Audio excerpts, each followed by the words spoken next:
Hello everyone. सो आज हम करने वाले हैं सेल ऑर्गेनल्स के बारे में कि जो सेल ऑर्गेनल्स होते हैं वो क्या होते हैं। तो चलो शुरू करते हैं। सबसे पहले बात करते हैं, every cell has a membrane around it to keep its own content separate from the external environment. क्या होती है, हर सेल के पास है ना एक मेम्ब्रेन होती है, ठीक है। वो क्या करती है, वो मेम्ब्रेन मतलब कुछ चीज़ों को अंदर आने देती है और कुछ को बाहर जाने देती है, ठीक है। Large and complex cells including cells from multi cellular organism, कुछ जो लार्ज होती हैं और कॉम्प्लेक्स सेल्स होते हैं जैसे मल्टी सेलुलर ऑर्गेनिजम्स में होते हैं, क्या होते हैं, need a lot of chemical activities to support the complicated structure and functions.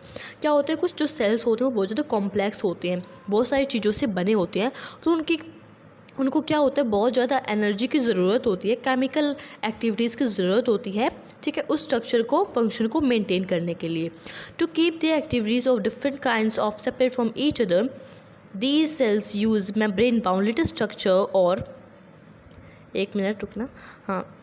सो क्या था हमारा, कहाँ थे हम, to keep this activity of different kinds of separates from each other, this cells use membrane bound little structure और cell organelles. तो इसलिए क्या करते हैं, इन एक्टिविटीज़ को चालू रहने के लिए, मतलब इन एक्टिविटीज़ को करने के लिए हमेशा उनको सेल ऑर्गेनल्स की ज़रूरत होती है, ठीक है। तो to keep the activities of different kind separate from each other, मतलब सेपरेट मतलब कुछ चीज़ों को अंदर आने देता है, कुछ को बाहर जाने देता है, तो कुछ चीज़ों को सेपरेट करना, ठीक है।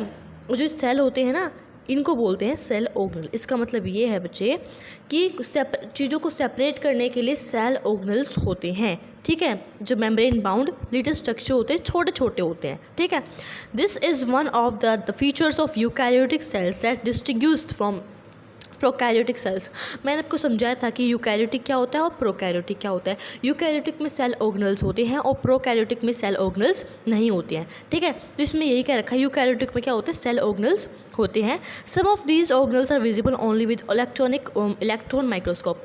जो कुछ ऑर्गेनल्स होते हैं वो हम अपनी आंखों से देख सकते हैं और कुछ ऐसे होते हैं जिनको हम जिनको हम माइक्रोस्कोप से देख सकते हैं, ठीक है।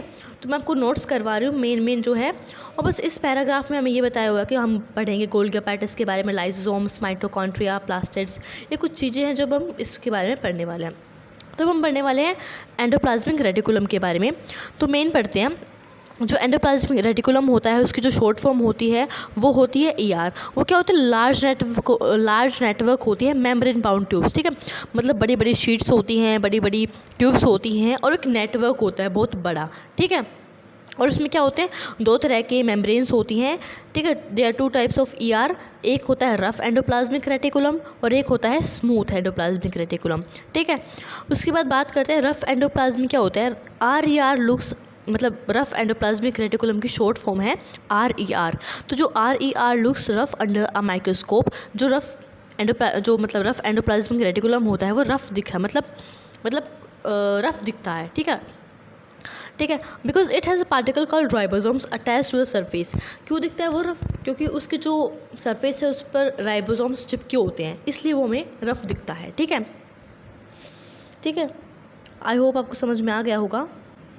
उसके बाद है the ribosomes which are present in all active cells are the sites of protein manufacture.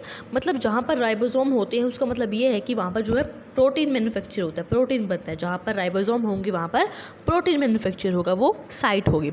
अब बात करते हैं स्मूथ की।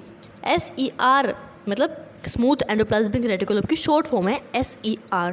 तो जो SER है वो हेल्प्स इन द मैन्युफैक्चर, मतलब जो स्मूथ एंडोप्लाज्मिक रेटिकुलम होता है वो हमें मतलब क्या बनाती है, फैट मॉलिक्यूल्स बनाती है, लिपिड्स बनाती हैं, जो सेल को ज़रूरी होता है, जो सेल के फंक्शंस होते हैं उसको करती है, ठीक है। तो जो स्मूथ एंडोप्लाज्मिक रेटिकुलम होता है वो क्या बनाती है, फैट बनाती है, प्रोटीन बनाती है सेल के लिए, ठीक है। Some of this proteins and lipids helps in the building the cell membrane. कुछ क्या होते हैं, प्रोटीन और जो लिपिड्स होते हैं वो हेल्प करते हैं सेल को, ठीक है, उसको बिल्ड करने के लिए, और इसी सारे प्रोसेस को क्या कहते हैं, इस प्रोसेस को बोलते हैं मेम्ब्रेन बायोजीनेसिस। मतलब ये पेपर में आ सकता है, इस प्रोसेस को हम बोलते हैं मेम्ब्रेन बायोजीनेसिस, ठीक है। कुछ और हो गए, ठीक है। Some other proteins and lipids functions as enzymes and hormones. कुछ प्रोटीन्स और कुछ लिपिड्स क्या करते हैं, एंजाइम्स और हार्मोन्स को बनाते हैं। ठीक है, कुछ प्रोटीन्स और लिपिड्स क्या करते हैं, फंक्शन करते हैं एंजाइम्स का और हार्मोन्स का। क्या लिख रखा है, some other proteins and lipids functions as, मतलब ये फंक्शन करते हैं, जो प्रोटीन है और जो लिपिड है वो फंक्शन करते हैं किसका, एंजाइम का और हार्मोन्स का। ओके, ठीक है।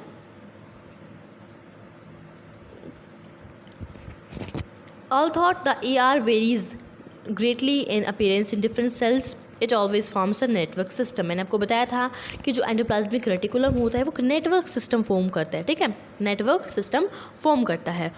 ओके, सो आई होप आपको ये समझ में आ गया होगा एंडोप्लाज्मिक रेटिकुलम के बारे में।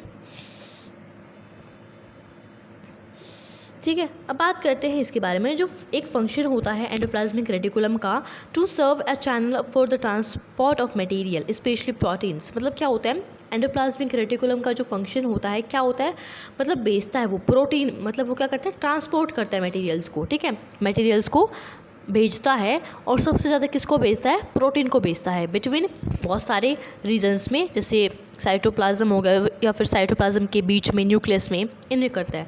ठीक है, क्या लिख रखा है इसमें, thus one function of ER is to serve as channel for the transport of materials specially proteins between various regions of the cytoplasm और between the cytoplasm and the nucleus. मतलब कह रखा है कि जो एंडोप्लाज्मिक रेटिकुलम होता है वो क्या करता है, ट्रांसपोर्ट करता है मटेरियल्स का, मतलब वो प्रोटीन भी भेजता है ज़्यादातर, और किस किस रीजन में, जैसे साइटोप्लाज्म हो गया, साइटोप्लाज्म के बीच में हो गया, न्यूक्लियस होता, वहाँ पर वो कुछ चीज़ों को भेजता है, जैसे प्रोटीन हो गया। ठीक है, जो ER है वो क्या करता है, फंक्शन रोल प्ले करता है साइटोप्लाज्मिक फ्रेमवर्क का।